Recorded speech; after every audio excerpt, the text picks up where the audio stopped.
말씀은 이사야 20장 1절에서 6절까지 말씀입니다. 우리 함께 읽어보도록 하겠습니다. 이사야 20장 1절에서 6절까지 말씀입니다. 구약 성경 989면에 있습니다. 함께 읽어보겠습니다. 시작. 아수르의 사르곤 왕이 다르단을 아스돗으로 보내매 그가 와서 아스돗을 쳐서 취하던 해니라.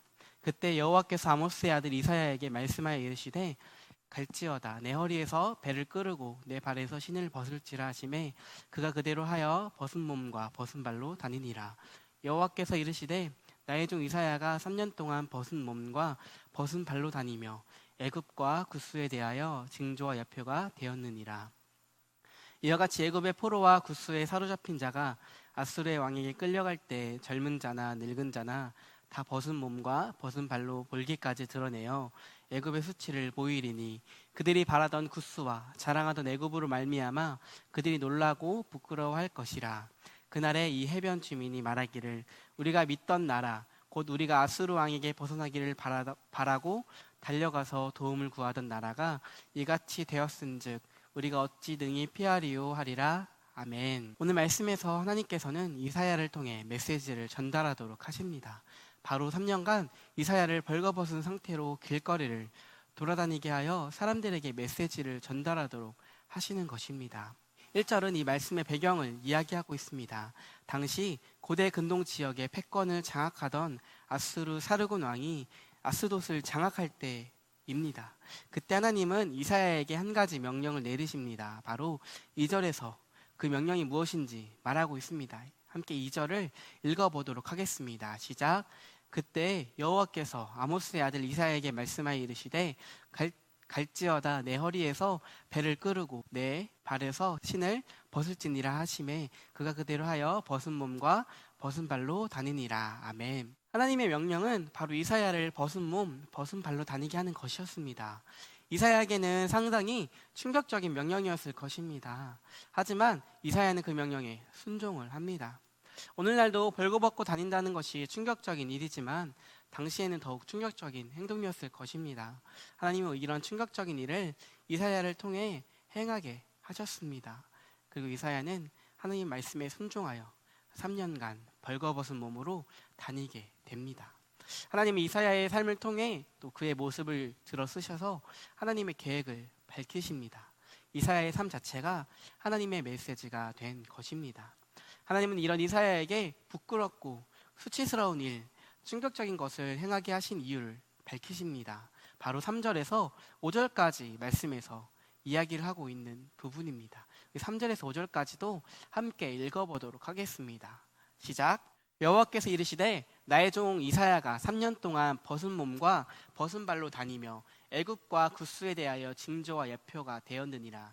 이와 같이 애굽의 포로와 구스에 사로잡힌 자가 아수르 왕에게 끌려갈 때 젊은 자나 늙은 자나 다 벗은 몸과 벗은 발로 볼기까지 드러내어 애굽의 수치를 보이리니 그들이 바라던 구스와 자랑하던 애굽으로 말미암아 그들이 놀라고 부끄러워할 것이니라. 아멘. 이스라엘이 자랑하고 의지하였던 애굽과 구스, 그들이 이사야가 행한 모습처럼 벌거벗긴 채로 아수르에 끌려가게 된다는 것을 보여주고자 함입니다. 이 말은 당시 강대국이었던 애굽이 아수르의 손에 의해 무너지게 된다는 표현입니다. 막강한 두 나라 간의 대립에서 애굽은 패배하게 되고 아수르가 승리하게 되어 애굽 사람들이 포로로 잡혀가게 될 것이라는 것입니다. 이스라엘이 의지하려 하였던 애굽, 바로 그 애굽은 이스라엘이 의지할 대상이 아님을 보여주려고 이사야에게 이런 수치스러운 일을 시키신 것입니다. 당시 이스라엘은 강대국 중 하나인 애굽의 도움을 받고자 하였습니다. 인간적이고 또 정치적인 상황으로 봐서는 이스라엘을 공격하고 또 무너뜨리고자 하는 아수르의 침략에 맞서기 위해서는 그들과 어느 정도 비슷한 힘을 갖고 있는 애굽의 힘을 빌려야 했을 것입니다.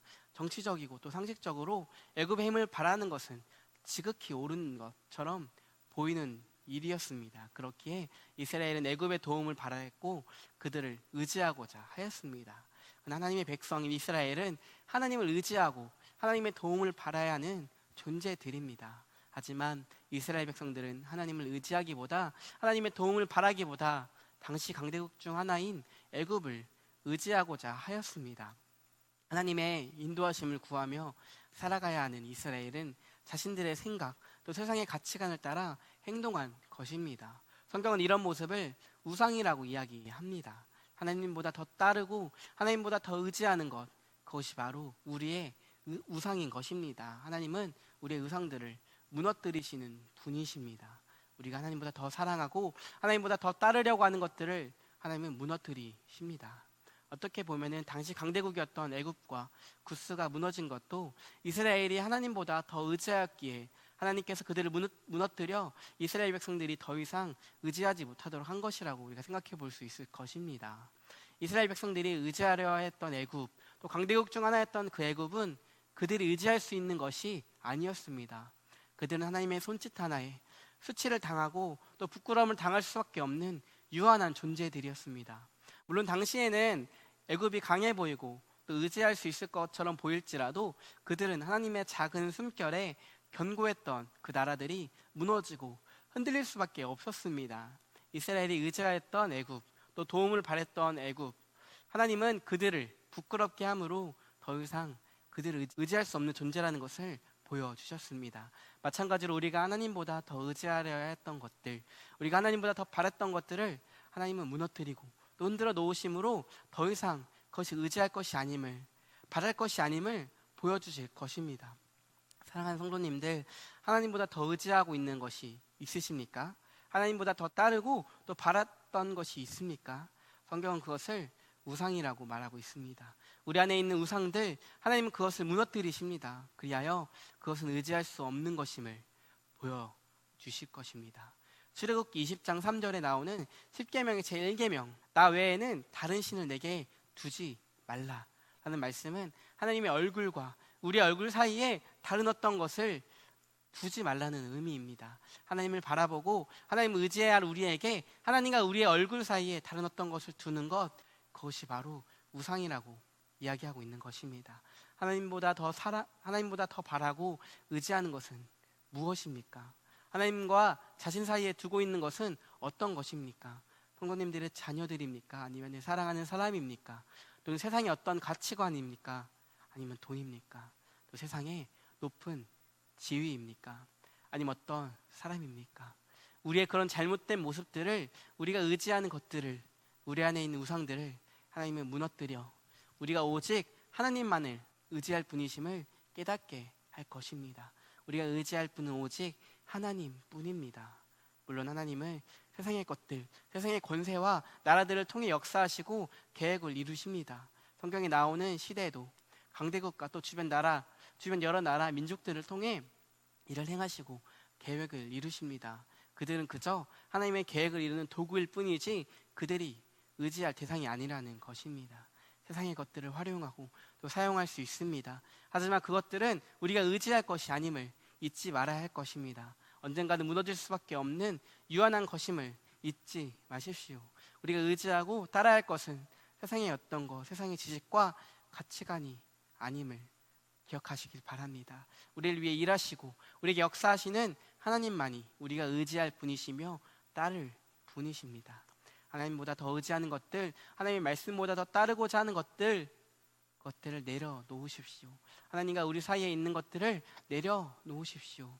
하나님, 우리가 따르고자 하는 것들을 무너뜨릴 것입니다. 부끄럽게 하여 우리가 의지할 바가 아님을 깨닫게 하실 것입니다. 그리고 그런 하나님의 개입에도 우리가 내려놓지 않는다면 그 다음은 우리를 부끄럽게 하여서 우리 안에 있는 헛된 마음들, 우상들을 내려놓게 하실 것입니다.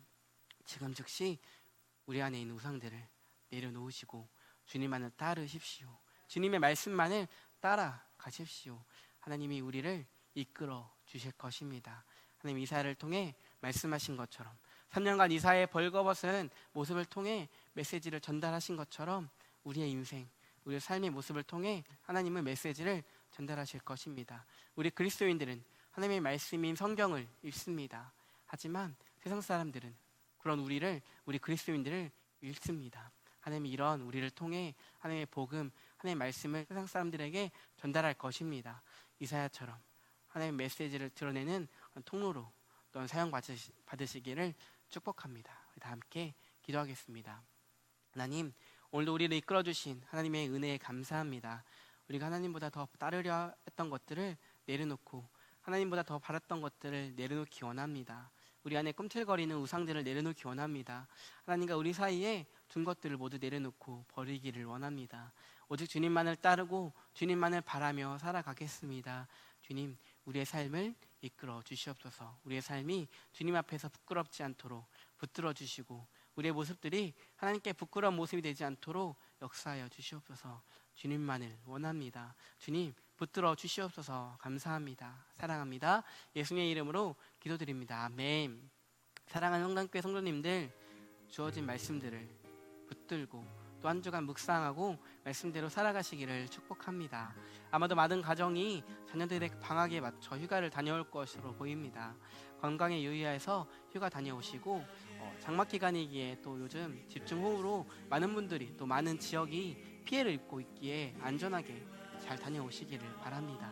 한 주간도 주님 안에서 영과 육이 건강한 한 주가 되시기를 바랍니다. 우리 건강한 모습으로 다음 주에 또 만나겠습니다. 샬롬.